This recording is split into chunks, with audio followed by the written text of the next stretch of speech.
నవరత్నాలన్నీ కూడా అమలు చేస్తూ ఏ ఒక్క రోజైనా ఈ భేద పలుకు పలికారా?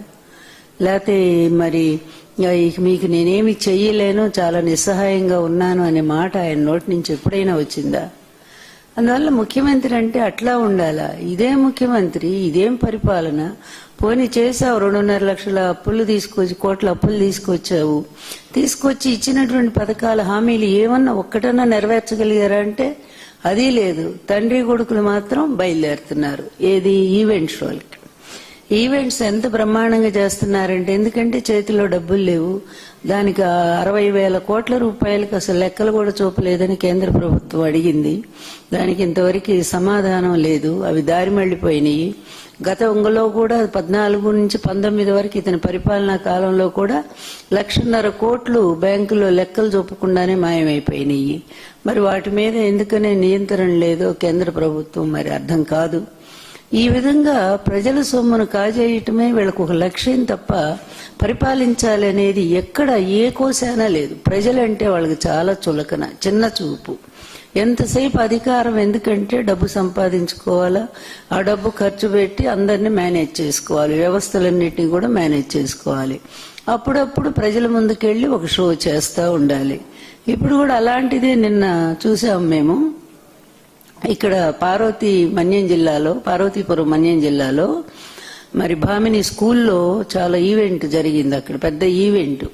ఎందుకంటే ఇది వైఎస్ రాజశేఖర రెడ్డి గారు కట్టించిన స్కూల్. ఇది చూడండి, ఇది వైఎస్ రాజశేఖర రెడ్డి గారు ఈ స్కూల్ కట్టించారు.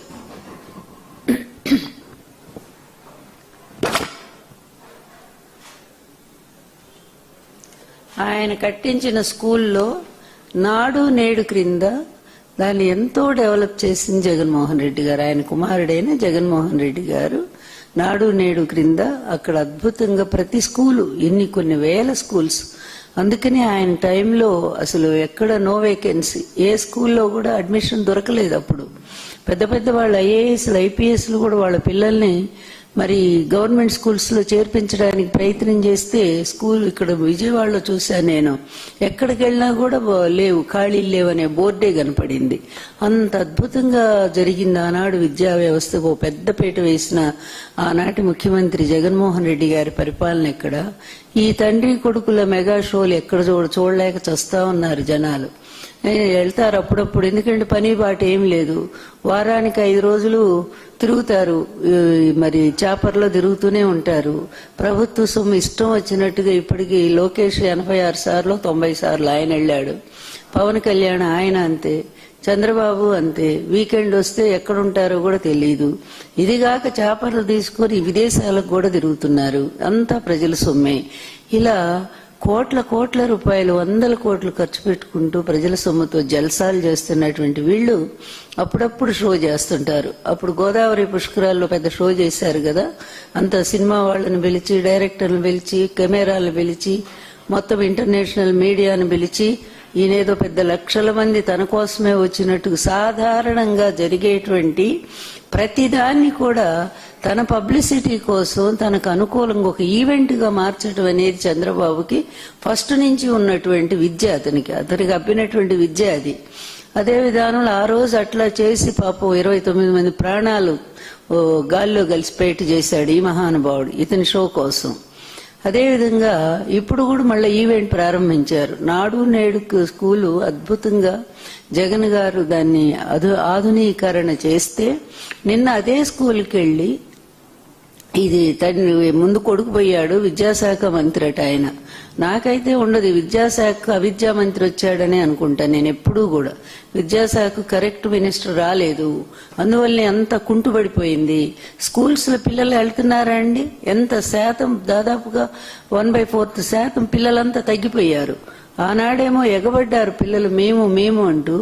ఈ రోజేమో పిల్లలు లేకుండా చాలా తగ్గిపోతా ఉన్నారు. ఎందుకంటే వీళ్ళు ఇచ్చినటువంటి హామీలు మొత్తం కూడా గాల్లో పోయినాయి. అమ్మఒడి మరి జగన్మోహన్ రెడ్డి గారు ఇస్తే దాన్ని తల్లికి వందనని పెద్ద గొప్పగా పేరు మార్చడం, ఏదో పథకాలు ఆయనయ్యను పేర్లు మార్చుకోవటం వీళ్ళ వంతు అన్నట్టుగా అయిపోయింది. పెట్టారు, అదైనా చేశారా అంటే 1 సంవత్సరం ఎగ్గొట్టారు. 2వ సంవత్సరం వచ్చేసరికి అరకొరగా అందులో 30 లక్షల మందిని తీసి పడేశారు. పిల్లల్ని తీసి ఒక్కో ఇంటికి 8,000, 6,000. అసలు ఏంటి ఆ పద్ధతి ఏంటి? వాళ్ళు ఇచ్చిన ప్రామిస్ ఏంటి?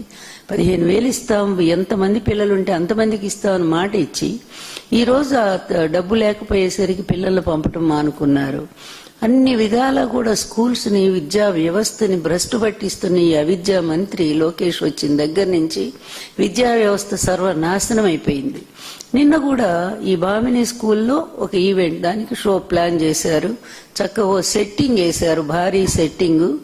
ఏదో రాజు వేడలే రవితేజములరా అన్నట్టుగా ఈ రాజుగారు బయలుదేరారు పెద్ద గొప్పగా. ఏదో ఈ విద్యా వ్యవస్థ అంతా తన భుజాల మీద మోస్తున్నట్టుగా, తను చాలా కష్టపడుతున్నట్టుగా, చెమట దుడుచుకుంటూ నానా ఇబ్బంది, 18 గంటలు నేను వీళ్ళ కోసమే పనిచేస్తున్నా అన్నట్టు ఫోజ్ ఇచ్చుకుంటా ఆ విధంగా ఆయన వస్తే ఆయన వెళ్ళారు. అది మామూలుగా ఏంటి, PTM అంటే పేరెంట్స్ టీచర్స్ మీటింగ్. అది సర్వసాధారణంగా అన్ని ఎప్పుడు కూడా జరిగేటువంటిది. దానికి అంత పెద్ద షో ఎందుకండి, అంత పెద్ద పబ్లిసిటీ ఎందుకు? అప్పుడు కూడా అంతే వెళ్ళారు. నాడు నేడంట ఈ పథకం లోకేష్ బ్రెయిన్ నుంచి పుట్టిందని అక్కడ ఒక పెద్ద అబద్ధము. ఈ అబద్ధాల తండ్రి, ఈ అబద్ధాల కొడుకు ఇద్దరూ కలిసి రాష్ట్రాన్ని ఒక పెద్ద అబద్ధాలమయంగా మార్చేశారు. ఇంకా అక్కడికి వెళ్ళి ఆ స్కూల్లో కాకుండా స్కూల్ లాంటి ఒక సెట్టింగ్, దానికి ఎన్ని కోట్ల రూపాయలు ఖర్చు అవుతుందండి? ఆ కోట్ల రూపాయలు నువ్వు ఆ విధంగా ఖర్చు పెట్టే కంటే వృధాగా ఎందుకు? ఆ స్కూల్లో పోతే వైఎస్ రాజశేఖర రెడ్డి గారు గుర్తొస్తారు. ఆ స్కూల్లో పోతే ఆధునీకరించినటువంటి ఆ వసతులన్నీ కూడా జగన్మోహన్ రెడ్డి గారిని తలపిస్తా ఉంటాయి. ఆ స్కూల్లో ఉంటే అందరూ ఆయన దలుచుకుంటారు తప్ప వీళ్ళ ముఖాలు చూసేవాళ్ళు ఉండరు. అందుకని అలాంటి సెట్టింగ్ వేసుకున్నారు. సెట్టింగ్ వేసుకొని అక్కడ పెద్ద కెమెరాలన్నీ తెప్పించుకొని ఆ సెట్టింగ్ లో తీరా చూస్తే మనకి డిజిటల్ బోర్డు ఎవరిదంటే జగన్మోహన్ రెడ్డి గారు ఏర్పాటు చేసిందే స్కూల్లో. ఆ బోర్డు దొరకలేదేమో అప్పటికప్పుడు వాళ్ళకి, అదే తీసుకొచ్చి పెట్టుకున్నారు.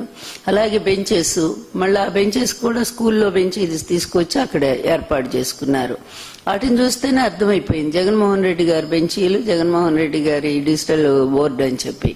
ఇలాంటి దాంట్లో వాళ్ళు ఒక షో చేశారు. విద్యా వ్యవస్థను ఎంతో ముందుకు తీసుకుపోతున్నాం మేము, దానికోసం ఎంతో ఖర్చు పెడుతున్నాం. ఏం ఖర్చు పెడుతున్నారో ఒక్కసారి ఒక్క ప్రశ్నకైనా నిన్న మరి జగన్మోహన్ రెడ్డి గారు ఎన్నో ప్రశ్నలు అడిగారు. ఒక్కదానికన్నా మీరు సమాధానం చెప్పగలిగారా? ఎంత అధికార దుర్వినియోగం చేస్తున్నారో, ఎంత విచ్చలవిడిగా ప్రవర్తిస్తున్నారో, ఎన్ని అక్రమ కేసులు బనాయిస్తున్నారో, పరిపాలన గాలి వదిలేసి ఇష్టం వచ్చినట్టుగా ప్రజాధనాన్ని దుర్వినియోగం చేసుకుంటూ మీరు విహారయాత్రలు చేస్తున్నారో, అసలు ఇంత అసమర్థుల్ని ప్రపంచ రాజకీయ చరిత్రలో ఇంతవరకు ఎవరు కూడా చూడలేదండి. ఇంత అసమర్థ రాజకీయవేత్తల్ని, ఇంత అసమర్థపు పరిపాలకుల్ని గతంలో ఎప్పుడూ చూడలే. ఇలా 1 సంవత్సరంన్నరకే కాడి పడేసి నా వల్ల కాదు, నేనేం చెయ్యలేను, నేను ఇంతే తిరుగుతూనే ఉంటాను 5 ఏళ్ళు అనే పద్ధతిలో ప్రజలను గాలికి వదిలేసి, అందుకే ఈ రోజు GST కట్టేటువంటి పరిస్థితి దాటిపోయింది. ఎంత దౌర్భాగ్య పరిస్థితి అంటే, జగన్మోహన్ రెడ్డి గారి టైంలో GST నంబర్ 1లో ఉన్నాం మనము. ఈరోజు ఆంధ్రప్రదేశ్ అందరికంటే లాస్ట్ లో మనం ఈరోజు GST కట్టాం. అందుకని మనకి రావాల్సినటువంటి ఆ పన్నుల డబ్బు మనకి రావట్లేదు కేంద్ర ప్రభుత్వం నుంచి. అందుకే ఎక్కడ పనులు అక్కడ ఆగిపోతున్నాయి. మరి ప్రజలు ఎంత అల్లాడిపోతున్నారు, ప్రజల చేతిలో డబ్బు లేక అవస్థలు పడుతూ ఉన్నారు. ఇంత నిర్వీర్యం చేసినటువంటి అసమర్థ పాలకుడైనటువంటి చంద్రబాబు, అతని కొడుకు ఇద్దరూ కూడా ఒక అధికారాన్ని వాడుకుంటున్నారు, ఆడుకుంటున్నారు నిజం చెప్పాలంటే. అట్లా ఇప్పుడు మీరు నిజంగా విద్యా వ్యవస్థకి మీరు వచ్చిన తర్వాత ఏం చేశారో ఒకసారి చెప్పండి. అమ్మఒడి దగ్గర నుంచే మీ పతనం ప్రారంభమైపోయింది.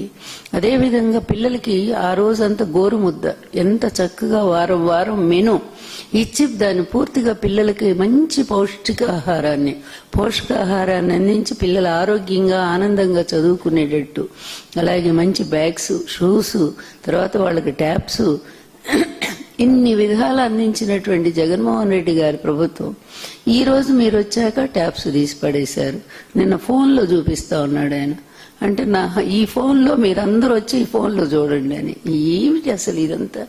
నవ్వు వస్తా ఉంది కదా. ఇంత జోకర్స్ ఇంకెక్కడైనా ఉంటారా? పొలిటికల్ జోకర్స్ అంటే ఎవరో కాదు, ఈ తండ్రి కొడుకులే పెద్ద జోకర్స్ లాగా తయారైపోయారు. ప్రజలందరూ కూడా నవ్వుకుంటున్నారు, అయినా వాళ్ళకి అది తెలియదు. వాళ్ళ తప్పు వాళ్ళకి అర్థం కాదు. ఎందుకంటే వాళ్ళు అదొక ఫోబియా, దాన్ని మేము అంతా అమలు చేస్తా ఉన్నాము అని వాళ్ళు ఒక ఇల్యూషన్స్, అంటే కొన్ని భ్రమల్లో బతుకుతా ఉన్నారు వాళ్ళు. ఆ భ్రమల్లో తను చాలా అద్భుతమైన పరిపాలన చేస్తున్నట్టు, ఈ అమరావతి చక్రవర్తి అయినట్టు, తన కొడుకు యువరాజు అయిపోయినట్టు, తన మనముడు కాబోయే రాజు అయిపోయినట్టు, ఇలాంటి ఊహల్లో భ్రమల్లో బ్రతుకుతూ చంద్రబాబు నాయుడు ఆంధ్ర రాష్ట్రాన్ని ఎంత దిగజార్చారంటే పోలీస్ వ్యవస్థను కూడా అంతే పతనం అంచుకు తీసుకుపోయారు. మొన్న చూసా 36వ స్థానానికి. ఇంతకంటే సిగ్గుమాలిందే ఉందా? ఎన్ని అవార్డులు జగన్మోహన్ రెడ్డి గారి టైంలో వచ్చాయండి మనకి. పోలీస్ నంబర్ 1 ఒకసారి కాదు 3 సార్లు అవార్డులు అందుకున్నారు గౌతమ్ సవాంగ్ గారు. అలాంటి పోలీస్ వ్యవస్థ ఈ రోజంతా ఎట్లా తయారైపోయారంటే లంచాలకి అలవాటు పడిపోయారు.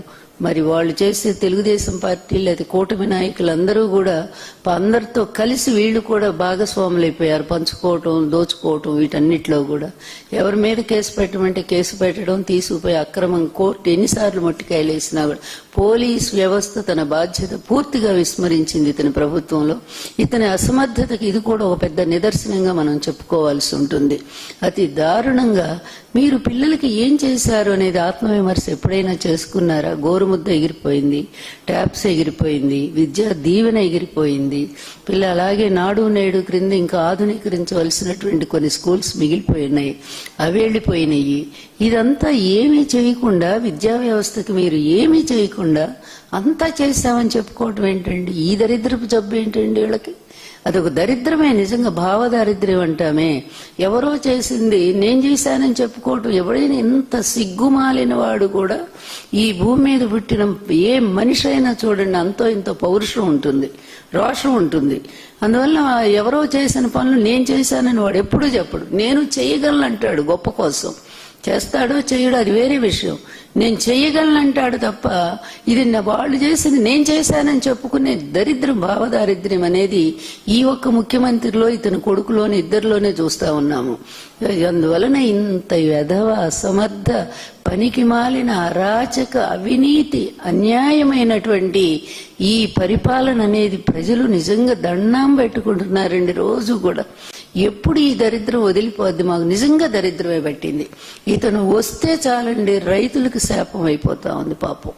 రైతులు ఏ ఒక్కళ్ళు కూడా చూడండి చివరికి అరటి పళ్ళు కూడా రోడ్ల మీద పోసి దారుణంగా ఏడుస్తున్నారు ఆ రైతులు. ఇక్కడ మనం కొనబోతే కేజీ ఎంత ఉందండి? కేజీ 100 రూపాయలు తీసుకుంటున్నారు అరటిపళ్ళు. అంటే దళారుల వ్యవస్థను చేస్తా ఉన్నారు. ఆ దళారుల నుంచి భారీగా కమిషన్లేమో ముఖ్యమంత్రికి, ఆయన కొడుక్కి అందుతా ఉన్నాయి, వాళ్ళ ఎమ్మెల్యేలకి, మినిస్టర్లకి. ఈ విధంగా ఇక్కడుండే రైతు తర్వాత కొనుగోలుదారులు వీళ్ళిద్దరూ కూడా నష్టపోతా ఉన్నారు. ఈ విధంగా ఏదైనా చూడండి, మొదటి నుంచి పొగాకు దగ్గర నుంచి, మిర్చి దగ్గర నుంచి అసలు దేనికి ధరలు లేవు. ఆ రోజు జగన్మోహన్ రెడ్డి గారు ఉన్నప్పుడు అరటిపళ్ళు ఎగుమతి కూడా జరిగిందండి విదేశాలకి. అంత స్థాయిలో రైతులను ఆదుకున్నాడు. ధరల స్థిరీకరణ అది లేదు, మనీ లేదు. అదేవిధంగా మన రైతు భరోసా కేంద్రాలు, ఆర్బీకే సెంటర్లు పోయినాయి. నాణ్యమైన విత్తనాలు లేవు, ఏమి ఎరువులు లేవు. రైతుల పరిస్థితి ఘోరంగా ఉంది. మిగిలిన అన్ని రంగాలు అంతే ఉన్నాయి. చాలా దారుణంగా ఉన్నటువంటి ఈ పరిపాలన ఇది పాడుగాను ఎప్పుడు మాకు వదిలిపోతుందో. ఈ దరిద్రపాదం అడుగుపెట్టింది ఆంధ్రప్రదేశ్లో. అతివృష్టి లేదా అనావృష్టి, ఇప్పుడు అతివృష్టి వచ్చి పంట చేతికొచ్చే సమయానికి భారీగా వర్షాలు కురవటం, ఆ పంట కాస్త మునిగిపోవటం.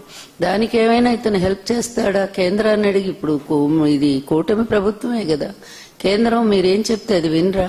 మీరు వెళ్లి రైతులకు రావాల్సినటువంటి న్యాయంగా వాళ్ళకి ఇవ్వాల్సిన నష్టపరిహారాన్ని మీరు అందించరా? అది ఏమీ చేయకుండా చాపర్లు వేసుకుని సరదాగా విహారయాత్ర చేస్తున్నారే మీ ముగ్గురు కూడా. మీకు అసలు మనస్సు అనేది ఒక్కసారి ఆలోచించండి. మీ ముగ్గురు చెప్తున్నా నేను, ఒక్కసారి ఆలోచించండి. మనం ఏం చేస్తున్నాం? ప్రజలు నమ్మి మనకి అధికారాన్ని ఇచ్చారు, కానీ వీళ్ళకి మనం ఎంత వెన్నుపోటు పొడుస్తున్నాం, ఎంత ద్రోహం చేస్తున్నాం. వీళ్ళకి ఏ ఒక్క విషయంలోనైనా న్యాయం చేయగలిగామా అనేది వీళ్ళకి మనసు లేదు, పాడు లేదు. ప్రజలంటే అసలు చులకన భావం. ఇలాంటి వీళ్ళు పరిపాలకులుగా ఉండటానికి ఒక్కరోజు కూడా అర్హత లేదండి. నేను చెప్పేది ఏంటంటే, శుభ్రంగా ముగ్గురు రిజైన్ చేసి వెళ్ళిపోండి. ఎలక్షన్లు వస్తాయి, బ్రహ్మాండంగా ఎలక్షన్లో ప్రజలు మళ్ళీ ఎన్నుకుంటారు కావలసిన ప్రభుత్వాన్ని. ఎందుకు ఈ అసమర్థ ప్రభుత్వం? సంవత్సరంన్నరే ఈదలేనటువంటి ప్రభుత్వం ఇంకా 3 ఏళ్ళు ఎట్లా ఈతారండి వీళ్ళు? ఇంకా 3 ఏళ్ళు ఎలా గడుస్తుంది? ఇప్పుడు ఎఫ్ఆర్బిఎం పరిధి దాటిపోయినటువంటి అప్పులు ఇంకా రేపు ₹1 కూడా పుట్టదు. ఇప్పటికీ అమ్మేశారు ఆంధ్రప్రదేశ్ని. ఆంధ్రప్రదేశ్లో ఉండే అన్నిటినీ కూడా అమ్మేశారు.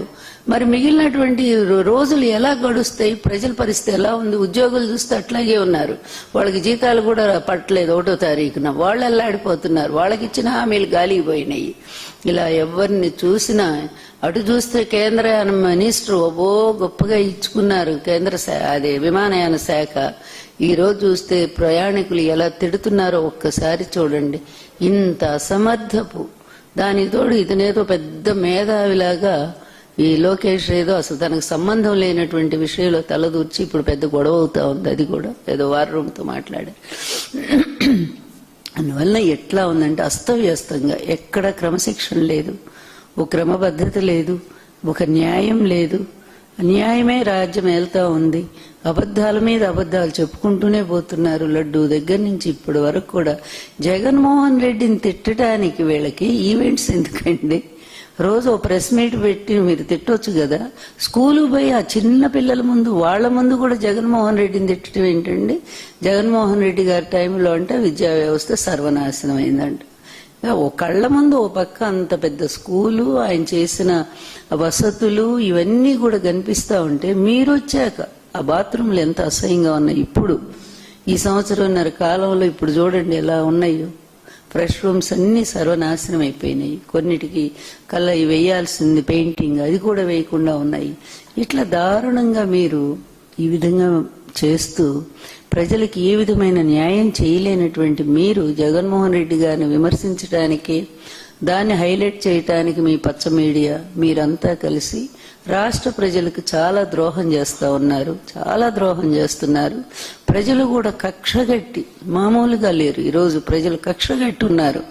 వీళ్ళని నమ్మి ఇలా చేసినందుకు మాకు ఇంత అన్యాయం చేస్తారా, మాకు ద్రోహం చేస్తారా, రండి చూసుకుందాము అని చెప్పి అనే పరిస్థితి ప్రజల్లో కూడా వచ్చింది. పాపం ప్రజలు ఇప్పుడు మాత్రం ఏం చేయగలరు? ఎలక్షన్స్ కోసం ఎదురు చూస్తా ఉన్నారు. అందువల్ల మేమైతే నేను డిమాండ్ చేస్తా ఉన్నాను, తొందరగా మీరు దిగిపోండిరా బాబు. మీరుంటే ఈ రాష్ట్రం ఆంధ్రప్రదేశ్ ఇంకా సర్వనాశనం అయిపోతుంది. మీ ముగ్గురు రిజైన్ చేస్తే ఆంధ్రప్రదేశ్ పాలు పోసినట్టు అవుతుంది. ఎలక్షన్లు వస్తాయి, చక్కగా జగన్మోహన్ రెడ్డి గారు మళ్ళా వస్తారు. భారత రాజ్యాంగం రచించినటువంటి అంబేద్కర్ గారి ఆశయాల్ని కంప్లీట్ గా అమలు చేసిన ఏకైక వ్యక్తి ఎవరంటే జగన్మోహన్ రెడ్డి గారి ఆంధ్ర రాష్ట్రంలో. అలాంటి మళ్లీ ఆశయాలు కలిగినటువంటి వ్యక్తి, నిజాయితీ పరుడు, విశ్వాసం ఉన్నవాడు, ప్రజల పట్ల అంకిత భావం ఉన్నవాడు, పేద బడుగు వర్గాలను పైకి తీసుకురావాలనే మంచి సంకల్పం ఉన్న వ్యక్తి. ఆయన బాగు చేస్తారు తప్ప ఆంధ్రప్రదేశ్ని, ఆయనకున్న విజనరీ నీకెక్కడుంది? ఎవరో విజనరీ అంటే ఆ పదాన్ని అది కూడా దొంగిలించటమే. దురదృష్టం ఏంటంటే ఆ విజనరీ పదం లండన్లోనే ఇంగ్లాండ్ ఎవరో మాట్లాడితే ఆ పదాన్ని కూడా దొంగిలించి తెచ్చుకున్నారు. వీళ్ళ దౌర్భాగ్య పరిస్థితి అంత ఘోరంగా ఉంది. సొంతం తెలివితేటలు లేవు. ఒకటి వాళ్ళ ఆశయం. అవినీతిలో డబ్బు ఎన్ని వేల కోట్లు, లక్షల కోట్లు ఎలా సంపాదించగలం? ఆ ఒక్క ఎయిమ్ తప్ప తండ్రి కొడుకులకి ఏం చేస్తారు? కట్టుకుపోతారా రేపు పోయేటప్పుడు? ఇదంతా మూట కట్టుకొని ఏమైనా స్పెషల్ ఫ్లైట్లు, ఎన్ని చేపర్లు పెట్టుకొని వెళ్తారయ్యా పైకి వెళ్ళేటప్పుడు?